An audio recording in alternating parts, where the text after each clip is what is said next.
할렐루야. 네. 요즘에 다이어트 열풍이 한창이죠. 네.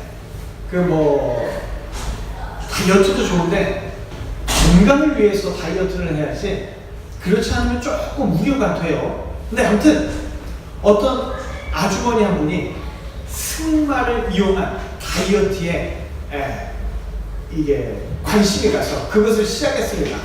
그래서 그 부인의 남편이 한 친구에게 이렇게 이야기를 하는 거예요. 아, 요즘 아내가 다이어트를 위해서 매일 승마를 해. 근데 너무 살이 빠져서 고민이야. 그랬더니 그 말을 듣는 친구가, 와, 승마가 정말 다이어트에 효과가 좋은가 보네요. 그랬더니 이 남자가 한숨을 푹 쉬면서, 아, 그런데 말이야, 많이 10kg나 빠졌어. 그렇게 이야기를 하더라는 거죠. 다이어트의 대상이 바뀌었죠. 우리는 웃지만 이 우스개 이야기의 그 아래는 정작 슬플 것 같아요.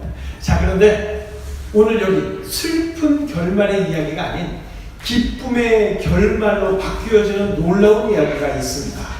이 시간 주님의 말씀을 듣는 우리 모두가 기쁨의 결말로 바뀌어지는 놀라운 역사의 주인공이 되시기를 주님의 이름으로 축원합니다. 네. 한국 사람들에게는 세계적으로 유명한 병이 하나 있어요. 뭔지 아세요? 바로 빨리빨리라는 마음 급한 병입니다. 이 병에 걸린 한국 사람들은 매사에 모든 일처리를 빨리 하려고 하죠. 매일 출근 시간마다 서둘러 전철에 타기 위해서 전 국민이 우르르 뛰어가는, 한 사람 예외 없이 군중이 달리는 이 장면은 한국의 특유한 전유물 중에 하나이기도 합니다. 왜 현대의 한국 사람들은 그렇다면 이 빨리빨리 병에 걸려 있을까? 이런 빨리빨리 병은요, 농업 사회에서 나타나는 현상이라고 하네요. 농업이란 기후에 따라서 해야 할 일들이 산적해 있습니다.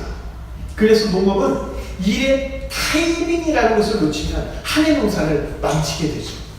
그래서 농사일을 하는 아버지는 자식들에게 농사의 타이밍을 가르치면서 시기에 따라서 해야 할 수많은 일들을 하나하나 지적하다 보면 자기도 모르게 잔소리꾼이 되고, 그러다 보니까 빨리빨리를 외치게 되더라는 거죠. 농사일이라는 것이 해도 티가 나질 않아요. 아무리 땀 흘려 일해도 그 끝이 어떻게 될지 모릅니다. 그래서 더 빨리, 더 많은 일을 하기 위해서 모든 가족들을 다그치게 되는 것이죠. 그리고 그 빨리는 현대를 살아가는 지금 모두에게도 그대로 전염이 돼서 누구나 빨리, 그리고 많이 일을 해야 한다고 생각을 합니다. 그렇게 쉴 틈 없이 부지런하고 열심히 일하면 내가 꿈꾸는 인생의 이야기, 내가 만들어가고 싶은 인생의 이야기를 만들어갈 수 있다라고 믿고 있지요. 하지만 현대인들은 빨리를 외치면서 일 중독에 빠져 있지만 사방에서 몰려오는 스트레스 때문에 각종 성인병, 각종 암에 시달리는, 내가 원하지 않는 인생의 이야기를 맞이하게 되기도 합니다. 흔히 말하는 워커홀릭, 일 중독에 빠져서 열심히 산다는 칭찬에 정신없이 달려가고요. 또 착한 아이 컴플렉스, 내지는 좋은 사람 컴플렉스에 걸려서 열심히 공부하고 일하면서 최고야 하면서 엄지척에 호응을 받기는 하는데 어딘가 모르게 허전하고 내 마음대로 되지 않는 인생 스토리에 쓰라린 가슴을 어루만지면서 힘겨운 삶을 살아가는 것이 현대인들의 현실 아니겠습니까? 멋진 인생의 이야기, 그레이트 라이프 스토리를 기대하고 상상은 하는데 전혀 멋지지 않은 인생의 스토리 속에서 우리는 혹시 살아가고 있지 않습니까? 자, 오늘 29절에서 큰 아들은요, 여러 해 동안 아버지를 너무나 잘 섬겼어요. 여러 해 동안 명의 어김이 없었다고 당당하게 말을 할 정도입니다. 인생을 살다 보면요, 아버지의 명령을 온전히 다 순종한다는 게 얼마나 어렵고 불가능한 것인지 자식으로서 한때는 살아본 자들이라면 자연스럽게 다 알 수 있어요. 그런데 큰아들이 아버지의 명령을 수년 동안 어긴 적이 없다면 이거는 정말 100년에 한 명 나올까 말까한 대단한 효자고 대단한 인물이라 할 수 있겠지요. 둘째 아들과 한 어머니 뱃속에서 태어났다고는 전혀 생각할 수 없을 만큼 둘째 아들과는 전혀 다른 큰아들의 모습이죠. 둘째 아들은 아버지의 명령 툭하면 어기고요, 거부하고 툭하면 도망가는 데 비해서 큰아들은 아버지의 눈앞의 명령뿐만 아니라 알아서 해야 할 먼 명령까지 다 준행하는 그런 자였어요. 모든 부모에게 둘째 아들과 같은 자식만 있다면 그 속이 어떻겠어요? 그런데 큰아들과 같은 자식이 있다면 인생 사는 재미와 더불어 부모로서의 큰 자부심과 자랑거리가 될 겁니다. 큰아들 입장에서 보면요, 큰 집안에서 비처럼 쏟아지는 모든 지시를 다 따라서 일 처리를 하려면요, 꼼꼼히 다 챙길 기억력도 좋아야 돼요. 젊을 때 쏟아지는 잠도 참아야 되고요, 다른 개인적인 여가 시간조차 갖는 것 불가능합니다. 장대비처럼 쏟아지는 아버지의 지시, 해야 할 일들이 높은 산처럼 우뚝 솟아있는 그런 무거운 상황에서 단 몇 시간 동안 내지는 단 며칠 동안만 자신을 열심히 촛불처럼 태울 수는 있어요.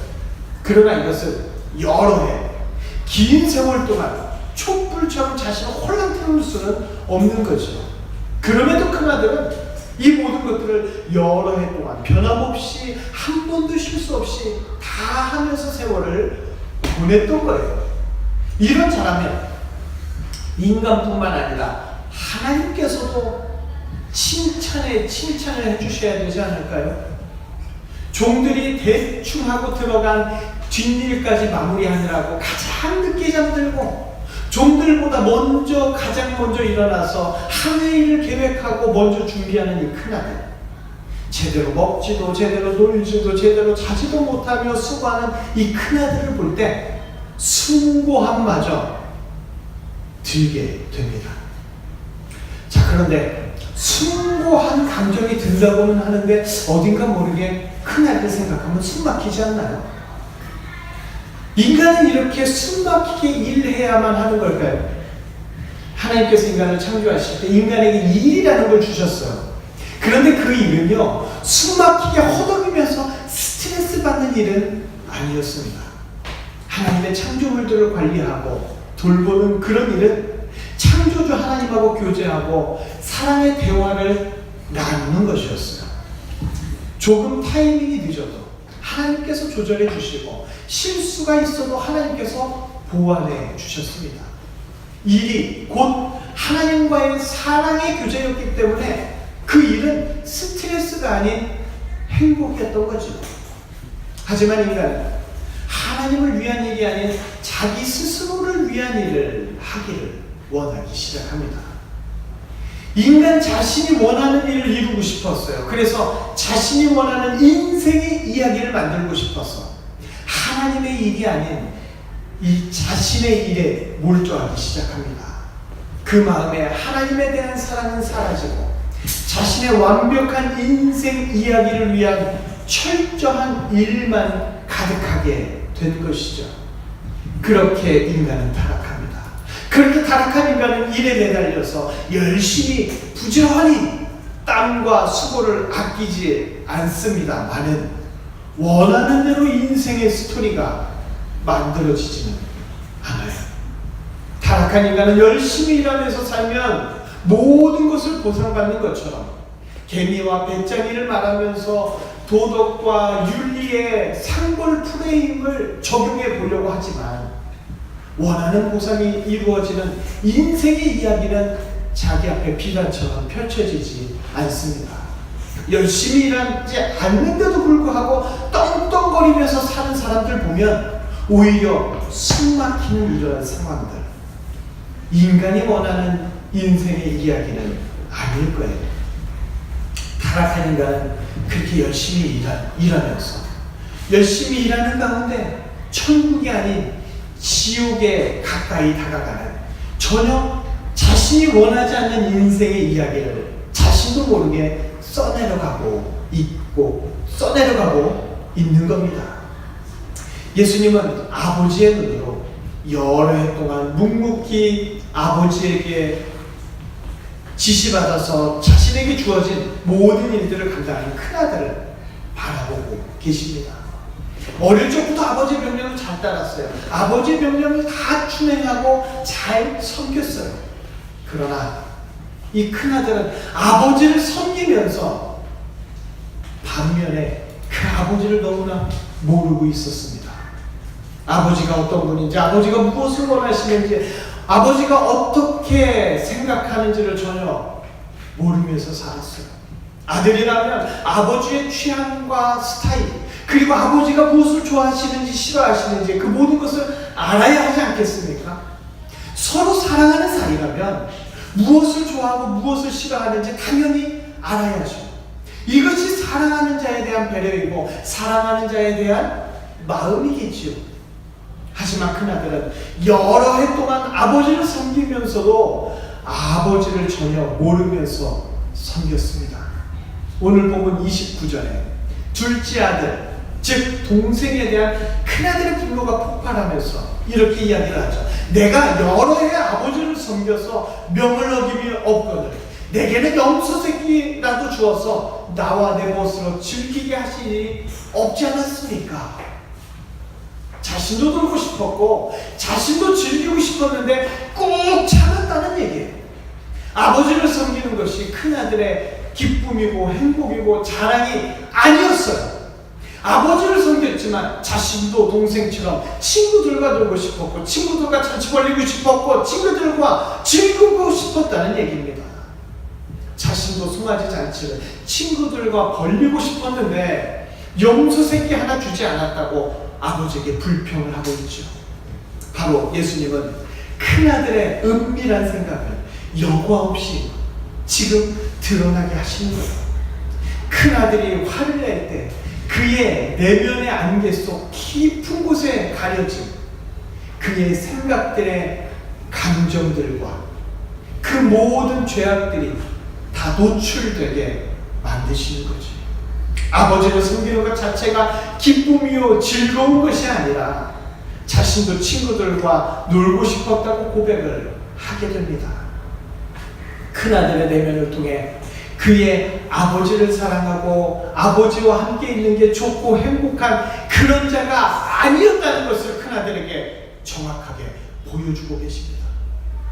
그는 오랜 세월 동안 참으면서 일했어요. 억누르면서 일했어요. 그는 자신의 내면을 숨기면서 순종했습니다. 아버지와 함께 가까이 있는 것이 좋고 행복한 자가 아니라 큰아들의 위치, 큰아들의 지위로서, 큰아들의 역할과 그 권위로서 그 모든 일들을 감당하는 것 뿐이죠. 큰아들은 자신에게 주어지는 그 일들을 하기에 급급한 인생을 살아왔습니다. 자신의 아버지가 무엇을 원하고 어떻게 생각하는지 그것에 대해서 관심이 없었어요. 그냥 자신에게 주어진 일들을 그 일하는 게 좋고 그 일을 사랑해서 많은 세월 동안 부단히 일만 해왔습니다. 즉 큰아들은 아버지를 섬긴 게 아니라 바로 자기 자신을 섬겼던 거죠. 자신의 신념을 섬겼고 자신의 의지를 사랑했고 자신의 스타일을 받아들이면서 살아왔습니다. 큰아들로서 종들을 관리하는 일, 큰아들로서 하루를 계획하는 일, 큰아들로서 종들에게 지시를 하는 일, 큰아들로서 잘못된 부분들을 지적하는 삶을 누리면서 그것을 섬기며 살아왔습니다. 자신의 높은 위치와 자신에게 맡겨진 일들을 좋아하면서 살아왔어요. 예수님은 부단히 그것을 깨닫게 해주시기를 원하셨지만 큰아들은 부단히 그것을 알지 못했습니다. 아버지를 섬긴 것이 아니고 자신의 내면을 섬겼기 때문에 예수님이 보실 때 큰아들은 둘째 아들처럼 집에서 허송 세월을 보내고 있었던 거죠. 예수님의 예리한 눈에 큰 아들의 내면이 골마 터져가고 있었던 것이 환하게 정확하게 드러났습니다. 그래서 예수님은 큰 아들이 이것을 깨닫도록 치유의 손길을 쉬지 않고 계시는 줄 믿습니다. 동서고금을 막론하고요, 좋은 이야기들을 자식들에게 들려주고 싶은 부모의 심정은 다 똑같습니다. 유대인들에게도 아주 유명한 이야기가 하나 있었어요. 어떤 아버지에게 아들 둘이 있는데 효도하는 첫째 아들, 그리고 망나니 같은 둘째 아들에 대한 이야기. 이런 종류의 이야기는 어느 시대 어느 문화권에서도 쉽게 널리 찾을 수 있는 그런 이야기입니다. 예수님이 사용하신 두 아들에 대한 예화는 그 당시 유대인들도 즐겨 사용하던 예화였어요. 그리고 그 내용도 비슷합니다. 둘째 아들은 아버지를 떠났고 방탕하게 살다가 집으로 돌아오지 못하고 돼지우리 속에서 비참한 최후를 맞이하지만, 그러나 큰 아들은 아버지께 순종하고 그래서 아버지의 유산을 물려받아서 큰 잔치를 벌이며 행복하고 기쁘게 오래오래 살았습니다. 유대인들에게는 이 부분이 마지막이에요. 그러나 예수님이 이 예화를 사용하신 의도는 유대인들과는 전혀 달랐습니다. 예수님 당시에 유대인들이 모르는 것이 하나 있었어요. 떠나면 망하고 죽이고 저주를 퍼붓는 하나님만 알고 있을 뿐, 죄인을 불쌍히 여기시고 그 죄인들을 치유하시는 이 땅에 오신 하나님, 즉 예수님을 전혀 알지 못했습니다. 예수님은 그 당시 잘 알려진 예화에서 둘째 아들이 돌아오는 부분, 아버지가 그 둘째 아들을 감격적으로 맞이해 주시는 부분, 그리고 큰 아들이 화를 내는 부분을 기가 막히게 첨가하셨어요. 둘째 아들처럼 아무리 죄를 짓고 모든 것을 다 탕진하고 창녀와 함께 모든 값진 유산을 다 말아먹고 돼지우리 속에 들어가는 처참한 인생, 참혹한 죄를 지었다 하더라도 다시 예수님께 돌아오라고, 다시 예수님 품 안에 안기라고 예수님은 말씀하고 계시죠. 예수님은 하늘 보좌를 버리고 이 땅에 내려오신 전능하신 하나님이십니다. 믿으십니까? 네. 사람은 용서할 수 없는 죄인이지만 예수님은 모든 것을 용서해 주실 수 있는 분이에요. 유대인들의 메시지는 하나님 아버지 떠나면 다 망한다, 그것이었지만 예수님의 의도는 둘째 아들처럼 하나님 아버지를 떠난 인간들에게 다시 돌아올 수 있다고, 다시 예수님이 안아주겠노라고 말씀하고 계십니다. 용서하시고 회복하시고 치유를 행하시는 유일한 구원자 예수님께 돌아오라는 놀라운 메시지를 전하고 계십니다. 인간들은 한 번 걸레되면 영원한 더러운 걸레라고 말하지만 예수님은 어떤 걸레라도 깨끗한 행주로, 아니 반짝반짝 빛나는 비단 수건으로 거듭나게 하실 수 있는 전능한 치유자이심을 믿습니다. 두 아들의 이야기를 바꾸듯이 우리 인생의 이야기를 완전히 뒤바꿔 주실 수 있는 분, 오직 예수님뿐임을 믿습니다.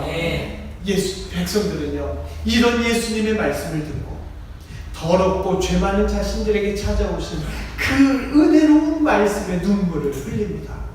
백성들은 이런 은혜와 치유가 포함된 말씀은 난생 처음 들었어요.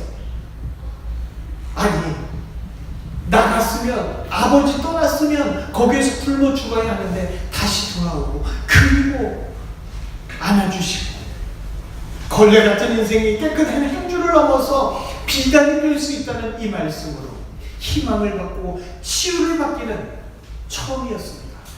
그러나 반대로 종교 지도자들은 예수님이 이 예화를 사용할 때 둘째를 용납해 몹시 당혹하게 생각했습니다. 첫째를 자신들에게 비유한 것을 눈치채고는 자신들을 낮추고 비하하고 잔치에 참여하지 못하게 만든 것에 대해서 화를 내고 분하게 생각합니다. 바리새인들과 율법사들은 예수님의 말씀에 대해서 예수님처럼 죄인을 감싸기만 하면 온 세상은 다 죄로 더러워질 것 아니냐, 그렇게 걱정하면서 한탄합니다. 그래서 유언비어를 터뜨리는 예수님을 죽이고자 하는 것이죠. 바리새인과 율법사들은 하나님 아버지의 계명을 여러 해 동안 지키고 여러 해 동안 그 말씀대로 살고 여러 해 동안 변함없이 하나님을 섬겼는데 왜 자신들이 큰아들로서 하나님 아버지에게 버림당해야 하는지 이해할 수가 없었어요. 그들은 전혀 깨닫지 못했습니다. 뒤바뀐 이야기에 감격이 아니라 분노만 터뜨릴 뿐이죠. 지금도 수많은 사람들이 열심히 일하고 부지런히 일하는데 왜 교회에만 가면 죄인이라고 궁상 떨어야 되느냐? 예수님의 치유에 전혀 관심을 갖지 않습니다. 예수님의 치유와 사랑 대신에 밭을 통한 보상만 요구하고 있지요. 큰아들은 랍비들, 바리새인들, 율법사들, 서기관들입니다. 이들은 하나님을 여러 해 동안 한결같은 마음으로 섬겼어요. 늘 말씀을 외우고 늘 계명 따라서 살았습니다. 금식도 자주 하고 11조도 잘 내고 하루 종일 기도했어요. 심지어 창녀를 멀리하되 창녀를 보지 않기 위해서 눈을 가리고 그렇게 가다가 넘어져서 머리에 혹이 나면 그것을 자랑으로 여겼습니다. 율법사와 바리새인들은 장자로서 또한 큰아들로서 늘 자부심과 긍지를 갖고 인생 떳떳하게 살아왔어요. 반면 둘째 아들은 죄 많은 백성들입니다. 정신없이 일하다 보면 술을 먹게 되죠. 다른 여자와 눈도 맞고 심지어 창녀를 찾을 때도 있고, 그러다 보니까 거룩하게 사는 것은 요원하기만 합니다. 종교 지도자들이 이런 백성들을 보고 둘째 아들이라고 책망을 할 때 틀린 말이 아니라서 어쩔 수가 없었어요. 이것이 그 당시의 상황이었습니다. 그래서 미안해하면서 죄송해하면서 인생을 살죠. 버려져서 다시 회복하고 치유받을 수 없는 그런 죄인으로 살아갑니다. 그때 예수님은 이 모든 것을 아시고 우쭐대는 큰아들을 지적하십니다. 그리고 불쌍하고 죄 많은 둘째 아들과 같은 백성들에게 친히 찾아가셨어요. 예수님 자신에게 돌아오라고 이 말씀을 선포해 주십니다. 오직 예수님만이 죄인에게 찾아가십니다. 그리고 다시 옷을 입히고 신발을 신기고 다시 반지를 끼워주시고 치유자요 구원자이신 예수님 자신에 대해서 말씀해 주시고 깨우쳐 주시고 알려주시죠. 예수님은 그 당시 유명한 예화를 바꾸어서 사용하십니다. 뒤집어서 말씀하십니다. 예수님께 회개하고 돌아오면 예수님은 두 팔을 벌려서 이해해 주시고 다시 큰 잔치를 벌려서 안아주시겠다고 거듭 약속해 주시죠.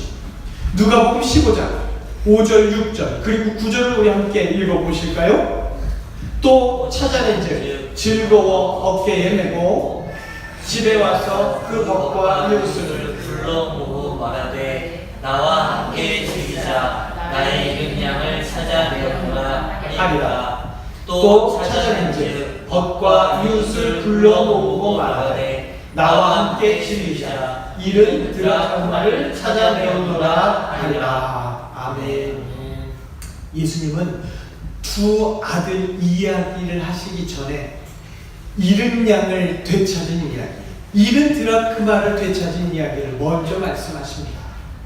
잃어버린 자를 찾으면 반드시 큰 잔치를 벌이신다고 연거푸 강조하시죠. 그리고 마지막으로 당시 잘 알려졌던 두 아들 이야기를 완전히 바꾸셔서 하이라이트로 장식하십니다.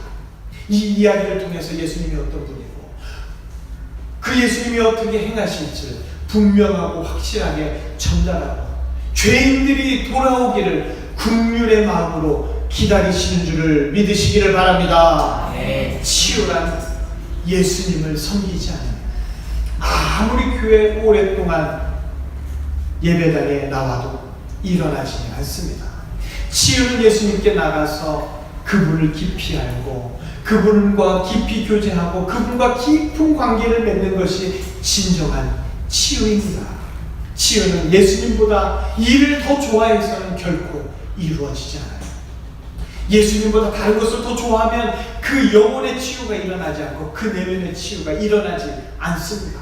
이것은 여러 해 동안의 허송 세월일 뿐입니다. 열심히 일하고 부지런히 살아왔다고 그 인생이 치유되지 않는다는 얘기예요. 진정한 치유는 예수님을 섬길 때에만 가능한 줄 믿습니다. 아멘. 이를 섬기고 자신의 꿈과 비전을 섬기고 그래서 자신을 섬기게 되면 결국 치유는 일어나지 않습니다. 예수님을 사랑하는 것, 예수님을 섬기는 것이 가장 가치 있고 가장 뜻깊은 시간인 줄로 믿습니다. 네. 예수님 앞에 돌아와서 예수님에 대한 사랑이 회복될 때 이미 그 치유가 이루어지는 줄로 믿습니다. 하나님 아버지께서 인간에게 일을 명령하신 것은 하나님 자신을 위해서가 아니에요. 하나님이 귀찮아서 종물이듯이 네가 대신해라, 그게 아니에요. 전능자는요 피조물의 도움을 받으실 필요가 전혀 없어요. 전능자를 위해서 피조물이 할 수 있는 일은 하나도 없습니다. 하나님 아버지께서는요 인간을 위해서 일을 준 것이고 인간을 위해서 역할을 준 것이고 인간을 위해서 일을 맡긴 것이라는 사실을 안타깝게도 인간은 알지 못해요. 이것을 모른 채 인간은 일에 짓눌려 하나님을 잊어버립니다. 더 중요한 사랑을 망각하고 하찮은 일만 붙잡고는 천국 이야기에서 점점 멀어지죠. 하나님 아버지는 천국 이야기로 채워지는 것이 아니라 반대로 지옥 이야기가 되는 인생들을 불쌍히 여기십니다. 그래서 불행한 지옥의 이야기를 행복한 천국의 이야기로 바꾸어 주시기 위해서 예수 그리스도를 보내시는 줄 믿습니다. 네. 예수님이 들려주시는 뒤바뀐 두 아들의 이야기를 통해서 바로 예수님이 인생의 스토리를 치유와 회복으로 뒤바꿔 주실 수 있는 분임을 알도록 역사하시죠. 하나님 아버지는 죄인들의 인생을 완전히 바꾸어 주시기를 원하십니다. 그렇게 예수님을 보내셔서 인생의 스토리를 바꾸시는 하나님 아버지의 치유의 은혜는 그 어떤 경기의 역전 말로 홈런이나 그 어떤 축구 경기의 역전골이나 그 어떤 역전 드라마와는 결코 비교할 수 없는 감동과 감격과 환희에 흘러넘치는 눈물인 줄로 믿습니다. 네. 둘째 아들은 먼 나라에 가서 아버지만 필요했어요. 아버지만 원했어요. 아버지가 보고 싶었어요. 그래서 돌아왔습니다. 그리고 치유받았어요. 그리고 그 모든 세월이 바로 섬긴 세월이 됩니다. 둘째 아들의 타락한 시간은 허송 세월이었어요. 분명합니다. 하지만 그 타락한 시간으로 예수님을 더욱 알게 되었다면 결국 그 시간은 섬김의 시간이 됩니다. 그러나 큰아들은 아버지보다 일을 더 사모했고 일을 더 좋아했어요. 바리새인처럼 율법사처럼 그렇게 영원히 허송세월하는 자입니다. 둘째 아들은 먼 나라에서 허송세월을 보냈지만 이제 돌아와서 예수님을 보고 예수님으로 인하여 기쁘고 즐거워합니다. 그래서 둘째 아들은 예수님과 함께 있는 그 시간이 귀하고 그 시간이 아름답고 그 시간이 너무나도 행복하죠. 그러나 큰아들은 여전히 일에 매달려서 허송세월하고 있습니다. 큰아들의 분노하는 말 속에 본심의 악함과 자신의 무지함이 그대로 배어있지요. 예수님은 치유하기를 원하시는 끝없는 사랑과 은혜의 마음으로 예수님이 주신 일 가운데 큰아들이 깨닫도록 쉼없이 역사하십니다. 지금까지 과거는 기억하지 아니하시고 앞으로 바뀔 놀라운 인생의 이야기를 둘째 아들처럼 큰아들에게도 예수님의 치유의 손길을 여전히 준비하고 계시는 줄 믿습니다. 왜 인간은 일을 해야 합니까? 예수님이 여러 해 동안 인간에게 주신 일들, 바로 예수님을 더욱 가까이 하고 예수님을 더 잘 이해하고 예수님을 더욱 사랑하게 하기 위해서 예수님은 인간에게 많은 일들을 주셨습니다. 그 일들을 해나가면서 예수님이 얼마나 좋은지, 예수님이 얼마나 사랑이 많은지, 예수님이 얼마나 긍휼한 분인지를 깊이 알고 깨달으면서 그 일을 통해서 예수님을 알아가는 귀한 섬김의 사월이 되게 해주고 싶었기 때문입니다. 예수님은 일의 재미에 빠진 중독자가 아니라 그 일 가운데 예수님을 깊이 알아가는 그 재미에 푹 빠지기를 원하십니다. 그러나 인간들은 그것을 전혀 알지를 못해요. 그래서 일 중독에 착한 아이 컴플렉스, 좋은 사람 컴플렉스에 시달리면서 살아가죠. 아무리 열심히 살아도 인생의 이야기가 천국을 향하지를 못합니다. 그러나 이제 누구든지 둘째 아들처럼 예수님께 나온다면 예수님은 그가 허송세월한 모든 시간들을 다 치유해 주실 줄로 믿습니다. 예수님께서 시간을 치유해 주신다 하는 말은 둘째 아들의 모든 허송세월의 죄악을 다 용서하시고 다 기억하지 아니하시고 다 없애 주신다는 뜻입니다. 아무리 허송세월로 시간을 보내도 예수님께 돌아온 자는 모든 인생을 전부 섬김의 시간으로 인정해 주시겠다는 말씀입니다. 이것이 복음의 핵심이요, 이것이 기독교의 진리입니다. 둘째 아들은 날마다 예수님과 신혼 같은 시간을, 즐거운 시간을 보내요. 이렇게 예수님 자신만을 의지하고 좋아하는 자들을 불러 모아서 데리고 가는 곳이 바로 천국입니다. 천국은 사모한다고 가는 곳이 아니에요. 가고 싶다고 가는 곳이 아닙니다. 천국이란 예수님만을 그 어떤 것보다 더 좋아하고 섬긴 자들이 가는 곳임을 믿으시기를 바랍니다. 가장 아름다운 곳이 천국이죠. 둘째 아들이 천국에 가고 싶은 이유, 천국에 자신을 사랑하고 자신을 치유해 주신 그 예수님이 계시기 때문입니다. 반면 큰아들은요, 천국에 가서도 일이 없으면 심심해할 사람이에요. 그래서 큰아들과 같은 자는 천국에 들어가지 못합니다. 오직 천국 자체를 좋아하는 자는 절대 천국에 들어가지 못합니다. 예수님께 돌아와서 예수님을 너무나 사랑하고 예수님의 치유를 받은 자만이 들어가는 곳이 천국임을 믿으시기를 바랍니다. 예수님은 예수님께 돌아오는 모든 인생들의 이야기를 천국의 이야기로 바꾸어 주고 싶어서 이 시간도 우리에게 말씀해 주시는 줄로 믿습니다. 주일마다 많은 성도들이 교회에 나옵니다. 그런데 만약 천국에 가고 싶어서 교회에 나왔다, 지옥에 가기 싫어서 교회에 나왔다면 예수님을 섬기고 예수님을 좋아해서 교회에 나온 게 아니죠. 그런 자는 진정한 성도라고 할 수가 없습니다. 자신에게 주어진 역할, 직분, 위치가 있기 때문에 그것 때문에 교회에 나온다면 예수님은 그것을 정확하게 아십니다. 교회에 어떤 마음으로 나왔는지 예수님은 정확하게 아십니다. 예수님을 섬기지 않고 예수님과 함께 있는 것이 좋지 않고 예배가 지겹고 힘들지만 그래도 꾹 참고 여러 해 동안 천국 가기 위해서 교회당에 나왔다면 그는 큰아들과 같은 자, 바리새인과 율법사와 동일한 죄를 짓는 자가 됩니다. 목사라는 직책 때문에, 장로라는 직책 때문에, 집사라는 직책, 권사라는 직책, 성가대와 주일학교 교사라는 직책 때문에 교회 일을 한다면 큰아들과 동일한 거예요. 예수님을 진심으로 섬기지도 않고 예수님께 관심도 없으면서 교회에 나와서 열심히 일하는 자를 예수님은 성도라고 부르지 않습니다. 허송세월하는 큰아들의 모습으로 인생을 살아가고 있는 것을 보시기 때문이지. 이런 자들은 자신의 열심과 노력으로 인생을 살아가지만 예수님의 치유의 은혜는 전혀 알지 못하는 자들입니다.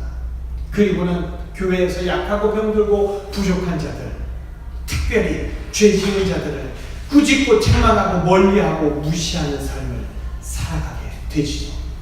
성도는 죄인들을 불러주시는 예수님, 죄인들을 치유해 주시는 예수님을 알아야 합니다.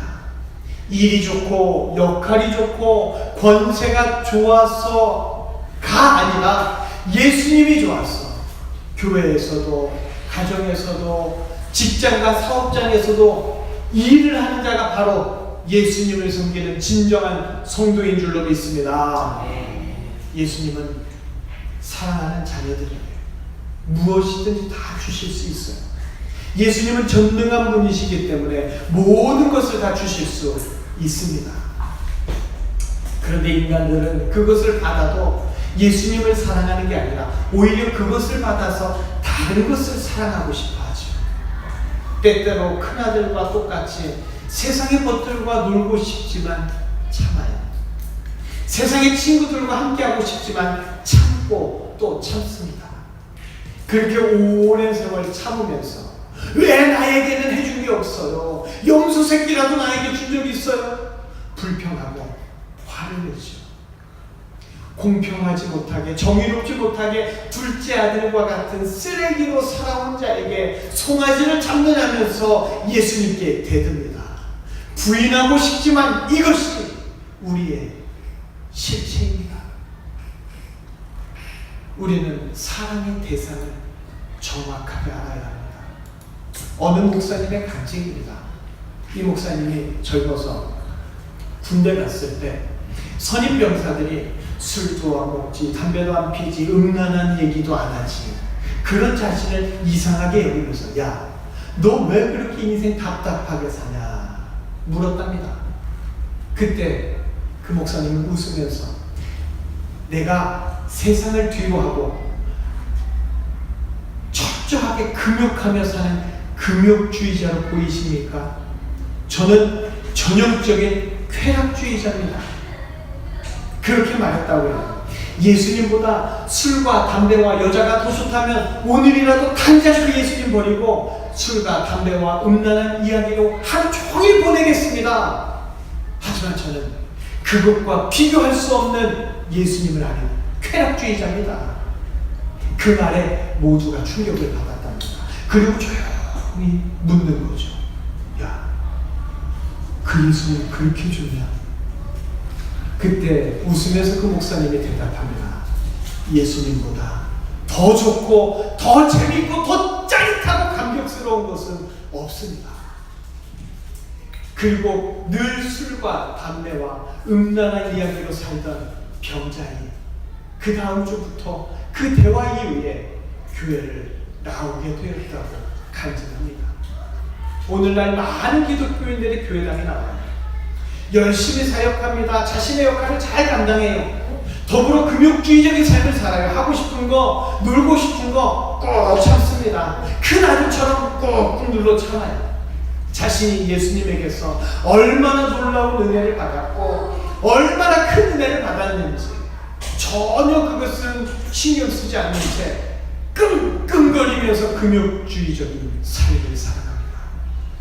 기독교의 진리 안에서 모든 성도는 예수님께로부터 모든 것을 다 받은 쾌락주의자임을 기억하시기를 바랍니다. 예수님을 알면 쾌락주의로 즐기면서 인생을 살지만 예수님을 모르면 금욕주의로 자신을 맨날 채찍질하면서 그 스트레스 속에 인생을 살게 됩니다. 이제 예수님보다 일을 더 좋아한다면, 내 직책을 더 좋아한다면 치유받아야 합니다. 치유를 받지 못하면 아무리 열심히 아버지 집에서 일을 한다 해도 끝내 천국잔치에 들어갈 수 없기 때문입니다. 이제 내 인생을 향한 사랑을, 나의 내면에 대한 사랑을 걷어버리고 예수님을 향한 사랑을 회복할 때입니다. 그러면 예수님께서 우리의 인생의 이야기를 완전히 뒤바꾸어 주십니다. 우리 한번 생각해 보세요. 내 인생의 이야기. 어렸을 때 꿈꾸던 그 이야기하고는 완전 달라졌지 않나요? 어렸을 때 다 좋아요. 그런데 어른이 돼가면서 내 꿈, 내 바람과는 다르게 안타까운 현실 앞에서 삐뚤어져가는 내 인생 스토리. 그렇죠? 그러나 이제 다시 예수님으로 인하여 내 꿈이나 내 바람과는 수준이 다른 예수님과 함께하는 놀라운 이야기로 바뀌게 될 줄로 믿습니다. 이 시간 우리의 기도를 살펴보기를 바랍니다. 예수님이 좋아서 기도하십니까? 예수님을 알아가고 싶어서 기도하십니까? 요즘 많은 사람들이 바리새인들과 율법사의 기도를 합니다. 자신이 하고 싶은 기도 제목, 자신이 되고 싶은 기도 제목, 자신이 갖고 싶은 기도 제목을 잔뜩 가져와서 새벽부터 저녁까지 심지어 철야하면서 기도해요. 오랫동안 작정하며 기도합니다. 때를 쓰며 달라고 기도합니다. 큰아들처럼 기도하는 자가 너무나도 많아요. 그럼 따져볼까요? 인내하며 기도하면 응답해 주십니까?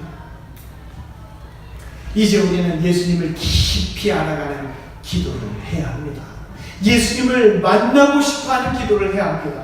이제 자신의 소원을 버리고 이제 자신의 기도 제목을 버리고 예수님만 구하는 기도를 해야 합니다. 성도 자신이 기도를 열심히 해서 내가 기도하니까 우리의 가족들, 나의 배우자 잘 산다. 아니요, 착각하면 안 됩니다. 인생의 목자 대신 예수님께서 돌보시니까 다 잘 사는 것이죠. 예수님과 교제하고 예수님과 사랑을 나누고 싶어서 기도하는 우리 모두가 되어야 합니다. 큰아들처럼 해야 할 일들을 잔뜩 가지고 와서 자신의 뜻을 구하고 자신이 원하는 것을 구한다면 바리새인들과 율법사들처럼 천국잔치에 들어가지도 못하고 예수님께 허송세월의 책망을 들으면서 끝내 멸망당하고 맙니다.